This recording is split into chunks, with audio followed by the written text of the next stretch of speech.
Good morning সবাইকে। সবাই কেমন আছো? আশা করি সবাই ভালো আছো, সুস্থ আছো। এখন বাজে প্রায় 10:30। আমরা স্নান সেরে এখন যাবো চা খাবো সবাই মিলে। চা খেয়ে তারপরে বাচ্চাদেরকে খাওয়াবো। চলো আমাদের সাথে, তোমরাও চা খাবে। এই যে আমরা বসে গেছি চা খেতে। দিদি ভাই আমার পুচকাকে নিয়ে বসেছে, এই যে খাচ্ছে। বন আছে বিস্কিট আছে। তোমাকে চা দেয়নি, তুমি খাওনি, জাস্ট তুমি আসছো তার জন্য দেওয়া হয়নি। বাচ্চাদের জন্য ভিজিয়েছি সয়াবিন ডাল। আমরা এখন ব্রেকফাস্ট করব। আজকে আমাদের ব্রেকফাস্টে আছে ম্যাগি।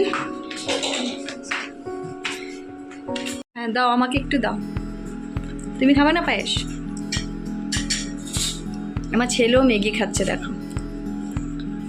নিজের খাওয়া খাবে না, ম্যাগি খাচ্ছে ও।